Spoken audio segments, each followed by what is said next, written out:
तो इस टॉपिक से कोई भी एग्जाम में क्वेश्चन आएगा, आप उसको 100% सॉल्व कर लेंगे। तो चलिए फ्रेंड्स, लेक्चर को स्टार्ट करते हैं। सबसे पहले दोस्तों हम समझते हैं ध्वनि क्या होती है, साउंड क्या होता है। तो ये एक प्रकार की तरंग है। और किस तरीके की तरंग है? ये अनुदैर्ध्य तरंग है, लॉन्गिट्यूडनल वेव।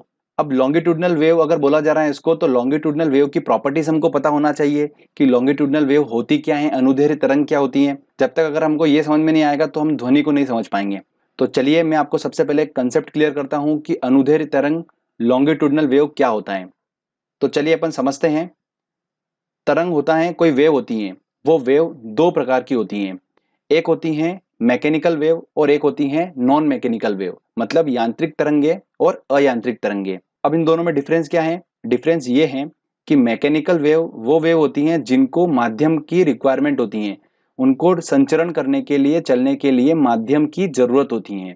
और अयांत्रिक तरंगे मतलब नॉन मैकेनिकल वेव का मतलब ये होता है इनको माध्यम की आवश्यकता नहीं होती है। जैसे कि प्रकाश तरंगे, रेडियो तरंगे, ये सब जो हो गई है, ये कौन सी हो गई हैं? अयांत्रिक तरंगे, मतलब नॉन मैकेनिकल वेव होती हैं। जो मैकेनिकल वेव होती हैं, यांत्रिक तरंगे, ये दो प्रकार की होती हैं। कौन कौन सी? एक होती हैं अनुप्रस्थ तरंगे, ट्रांसवर्स वेव बोलते हैं इनको। और एक होती है अनुदैर्ध्य तरंगे, लॉन्गिट्यूडनल वेव, जिसको अपन ने बताया है कि ये साउंड जो है वो अनुदैर्ध्य तरंगे हैं, लॉन्गिट्यूडनल वेव हैं।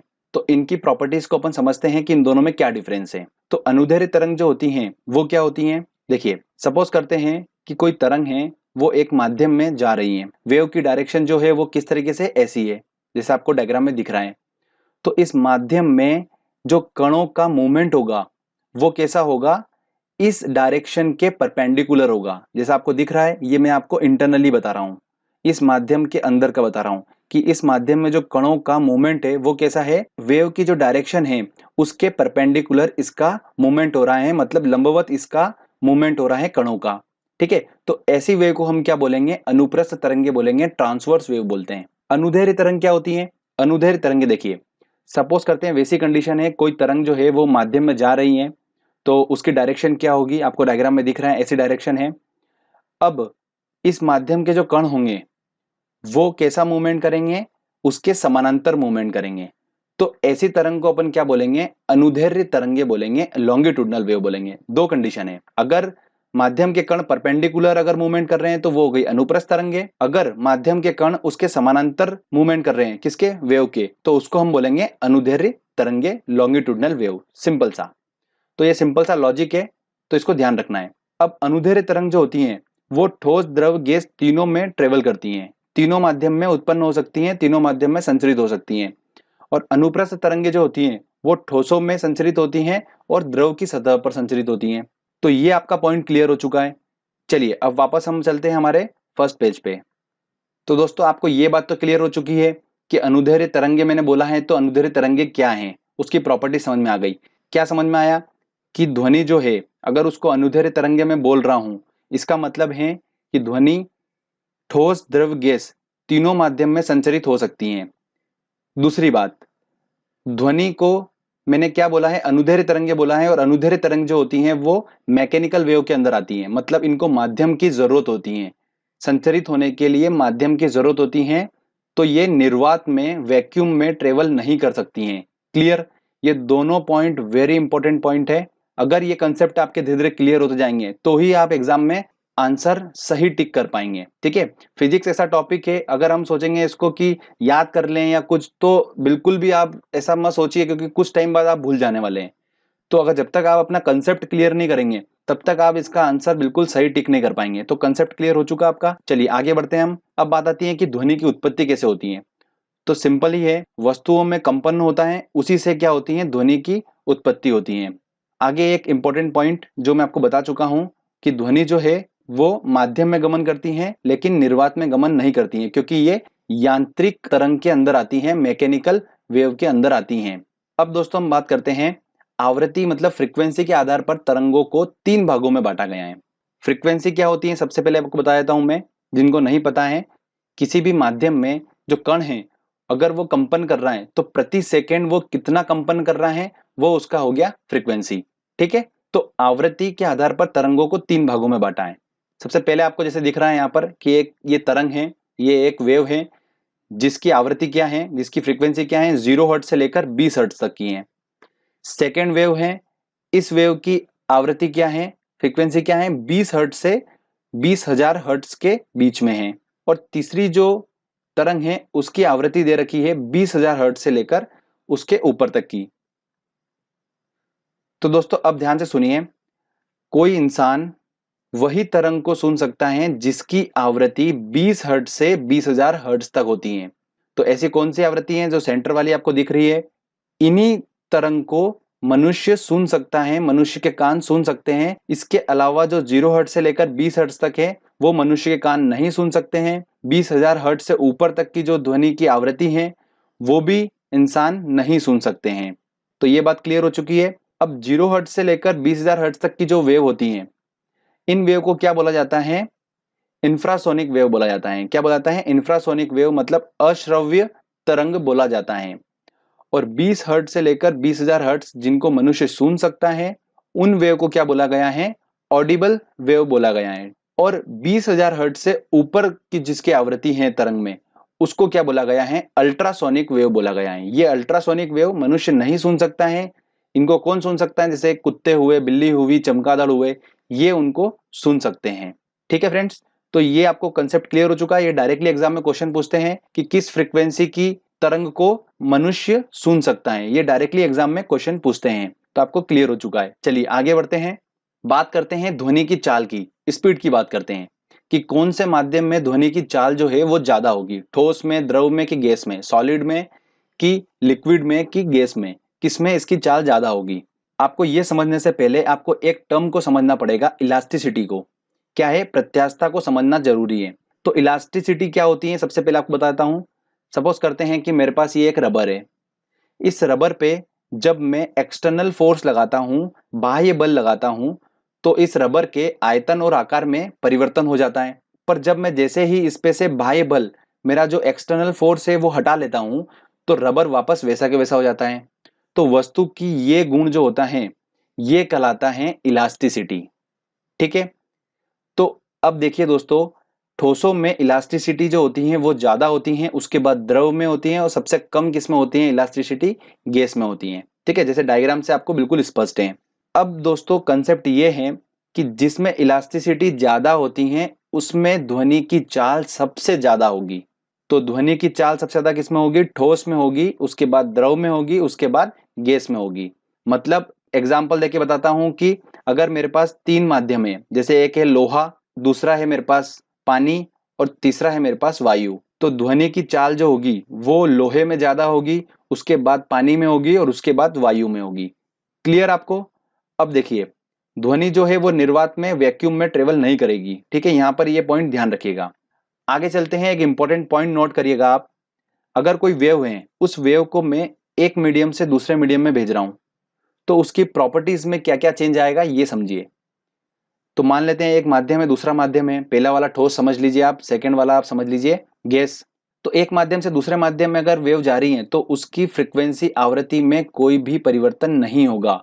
ठीक है, ये ध्यान रखिएगा, वेरी इंपॉर्टेंट पॉइंट है। सेकंड बात, इनकी तरंगदैर्घ्य बदल जाती है। जब एक माध्यम से दूसरे माध्यम में जाएगी, ऑब्वियस सी बात है, किसी माध्यम में ये इनकी चाल तेज होगी तो किसी माध्यम में इनकी चाल स्लो होगी, तो उसके हिसाब से इनकी तरंगदैर्घ्य तो बदलना स्वाभाविक बात है। तो तरंगदैर्घ्य बदल जाती है। तो ये दो प्रॉपर्टी आपको बिल्कुल ध्यान रखना है। आगे हम बात करते हैं अब ध्वनि की चाल पर भौतिक राशियों, दाब और ताप का प्रभाव, प्रेशर और टेम्परेचर का क्या इफेक्ट पड़ता है ध्वनि की चाल पर। तो देखते हैं, चलिए पहला लेते हैं हम प्रेशर को। समान ताप पर गैसों में ध्वनि की अगर चाल की बात करें, तो अगर हम दाब को बढ़ाएंगे तो ध्वनि की चाल पर कोई भी प्रभाव नहीं पड़ेगा, नो चेंज। ध्यान रखिएगा, वेरी इंपॉर्टेंट है।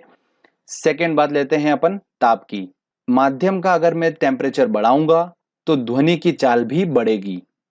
ठीक है, माध्यम का टेम्परेचर अगर मैं बढ़ा रहा हूं, ताप अगर बढ़ा रहा हूं, तो ध्वनि की चाल भी क्या होगा, बढ़ेगी, साउंड की स्पीड भी बढ़ जाएगी। तो ये दोनों प्रॉपर्टी आपको बहुत अच्छे से याद रखना है, पूछी जाती है एग्जाम में। अब हम बात करते हैं ध्वनि के लक्षण, जो कि क्या है। पहला आता है तीव्रता, मतलब इंटेंसिटी। इंटेंसिटी का मतलब यह है कि ध्वनि का तीव्र सुनाई देना। और ये तीव्रता जो होती है ध्वनि की, ये कैसे मापी जाती है, इसका मात्रक क्या है, इकाई क्या है इसकी, वो है इसका डेसिबल। मतलब इसकी तीव्रता, किसी भी ध्वनि की तीव्रता कैसे मापी जाती है? डेसिबल में नापी जाती हैं। तो ये पॉइंट एग्जाम में पूछा जा रहा है आजकल, तो आप इसको नोट डाउन करिए। सेकेंड हम बात करते हैं पिच की, तारत्व की बात करते हैं। तो तारत्व होता क्या है? ये होता है ध्वनि का मोटा या तीक्ष्ण होना। सबसे पहले हमने बात करी तीव्रता, इंटेंसिटी, मतलब कितनी तीव्र है, तीव्र मतलब फास्ट है कितनी। और सेकंड हम बात कर रहे हैं पिच की, मतलब कितनी मोटी है और कितनी तीखी है, तीक्ष्ण है बिल्कुल। जैसे कोई लड़की होती है उसकी आवाज कितनी तीखी होती है, और कोई लड़का होता है उसकी आवाज कितनी मोटी होती है, बस वही वाली बात आ रही है, पिच की बात आ रही है। तो ये जो पिच है साउंड का, ये जो डिपेंड करता है किस पे डिपेंड करता है? आवृत्ति पे डिपेंड करता है, उसकी फ्रिक्वेंसी पे डिपेंड करता है। तो तारत्व ध्वनि की आवृत्ति पर निर्भर करता है। आवृत्ति ज्यादा मतलब ध्वनि का तारत्व जो होगा वो ज्यादा होगा। इसका एग्जाम्पल आपको बताता हूं मैं। जैसे कि लड़की और जो छोटे बच्चे होते हैं उनका तारत्व जो होता है ध्वनि का वो ज्यादा होता है, इसलिए उनकी आवाज जो होती है वो तीखी हमको सुनाई देती है। और जो मेल लोग होते हैं, ठीक है, लड़के लोग होते हैं, उनके ध्वनि का जो तारत्व होता है वो क्या होता है? कम होता है। इस वजह से उनकी आवाज जो होती है वो थोड़ी सी मोटी होती है। ठीक है फ्रेंड्स। अब आगे मैं आपको बताता हूं एक डापलर प्रभाव, डापलर इफेक्ट पूछा जाता है। तो ये क्या होता है? बहुत सिंपल सा है, आपको एक बार बताऊंगा आपको याद हो जाएगा। श्रोता और स्रोत के बीच अपेक्षित गति है तो आवृत्ति बदलती प्रतीत होगी। देखिए सिंपल लैंग्वेज में बताता हूं आपको मैं। अगर कोई सोर्स है, स्रोत मतलब सोर्स ही बोला गया है, कोई सोर्स है और कोई श्रोता है मतलब कोई लिसनर है, ठीक है। इन दोनों के बीच में अपेक्षित गति मतलब कहने का ये है कि अगर इनके बीच की डिस्टेंस जो है वो परिवर्तित हो रही है, चेंज हो रही है, तो उनकी आवृत्ति भी बदलती प्रतीत होगी। बस इतना सा लॉजिक है। अगर ये ट्रेन जो है ये साउंड कर रही है, ठीक है, हॉर्न कर रही है, और ये जैसे जैसे इसके पास आती जा रही है लिसनर के पास में, तो उसकी आवृत्ति परिवर्तित होती जाएगी। बस इतना सा बात उसने डापलर प्रभाव में बताया है। तो ये सिंपल सा पूछा जाता है कि डापलर प्रभाव जो है वो किससे रिलेटेड है? तो ध्वनि से रिलेटेड है। इस तरीके से क्वेश्चन पूछे जाते हैं। अब एक नोट डाउन करिएगा इंपॉर्टेंट पॉइंट, सोनार के बारे में एक पूछा जा रहा है आजकल एग्जाम में। सोनार क्या होता है? सोनार एक तकनीक है जिसमें नौ चालन क्या करता है, जल के अंदर और जल की सतह पर वस्तुओं का पता लगाने के लिए ध्वनि संचरण का उपयोग करता है। तो इतना सा सिंपल सा पूछा जा रहा है ये, तो आपको बस एक बार इसको सुनना है अच्छे से, तो आपको बस एग्जाम में अगर ये वर्ड आता है तो आपको क्लिक हो जाएगा। फ्रेंड्स, हमने इस टॉपिक को अच्छे से समझा, कंसेप्चुअली इस टॉपिक को हमने समझा, तभी हम इसके सारे क्वेश्चन सॉल्व कर पाएंगे। देखिए हम जब क्वेश्चन सॉल्व करेंगे, हर छोटा सा छोटा कंसेप्ट सारा यूज होगा क्वेश्चन को सॉल्व करने में। दोस्तों अगर जिसने इस लेक्चर को बिल्कुल ध्यान से सुना है वो इस टेस्ट के सारे क्वेश्चन सॉल्व कर लेगा। काफी इंटरेस्टिंग टॉपिक है। चलिए टेस्ट लगाते हैं और देखते हैं कितने क्वेश्चन हम सॉल्व कर पा रहे हैं। पहला क्वेश्चन है, मनुष्य को ध्वनि कंपन की अनुभूति किस आवृत्ति सीमा में होती है? तो देखिए 20 से लेकर 20,000 हर्ट्ज तक की ध्वनि की आवृत्ति अगर होगी तो उसे वो सुनाई देगी। तो इसका आंसर होगा डी आंसर। इन्हें क्या बोला जाता है? श्रव्य तरंगे बोला जाता है। अगला क्वेश्चन है, ध्वनि का तात्व पिच जो होता है वो किस पर निर्भर करता है? तो वो निर्भर करता है आवृत्ति पर, फ्रीक्वेंसी पर, मैंने आपको बताया था। ठीक है, आवृत्ति ज्यादा होगी तो मतलब पिच ज्यादा होगा, आवाज उतनी ही तीक्ष्ण होगी, तीखी होगी। अगला क्वेश्चन है, वायु में ध्वनि की चाल 332 मीटर पर सेकंड होती है। यदि दाब बढ़ाकर दुगना कर दिया जाए, देखिए कंडीशन बोल रहा है वो कि अगर मान लेते हैं कि चाल जो है ध्वनि की वो 332 मीटर पर सेकंड है, और अगर हम दाब बढ़ाकर दुगना कर दें तो ध्वनि की चाल होगी, क्या होगी भैया? देखिए मैंने आपको प्रॉपर्टीज बताई थी कि अगर ध्वनि जो है वो वायु में ट्रेवल कर रही है और अगर हम उसका दाब बढ़ा रहे हैं तो ध्वनि की चाल में नो चेंज, कोई भी परिवर्तन नहीं होगा। तो इसका आंसर क्या होगा? 332 मीटर पर सेकंड ही उसकी चाल रहेगी। क्लियर? ठीक है, चलिए आगे और लेते हैं क्वेश्चन। अगला क्वेश्चन है, निम्न में से ध्वनि तेज यात्रा करती हैं, स्टील में, वायु में, निर्वात में या जल में? तो हमें पता है कि ध्वनि जो होती है वो सबसे तेज ट्रेवल करती हैं ठोस में, उसके बाद द्रव में, उसके बाद गैस में। तो देखिए ठोस में सबसे तेज करेगी मतलब स्टील, तो इसका आंसर क्या होगा? ए आंसर होगा। अगला क्वेश्चन है, ध्वनि की तीव्रता मापने की इकाई है। तो दोस्तों ध्वनि की तीव्रता किस में मापी जाती है? डेसिबल में नापी जाती हैं। इसका आंसर होगा ए आंसर। अगला क्वेश्चन है, मनुष्य के लिए मानक ध्वनि स्तर हैं। WHO विश्व स्वास्थ्य संगठन जो है उसने बताया है कि मनुष्य का जो ध्वनि स्तर है, एक सामान्य ध्वनि स्तर है, वो कितना बताया है? 45 डेसिबल बताया है। मतलब अगर ध्वनि की तीव्रता इतनी है, आराम से मनुष्य सुन सकता है, उसको कोई दिक्कत नहीं होगी। अगर ध्वनि की तीव्रता 75 डेसिबल से ज्यादा जा रही है तो वो उसके लिए हानिकारक होगी, और 85 डीबी से ऊपर अगर जा रही है तो मनुष्य बहरा हो जाता है, और 140 पे तो वो पागल हो जाएगा।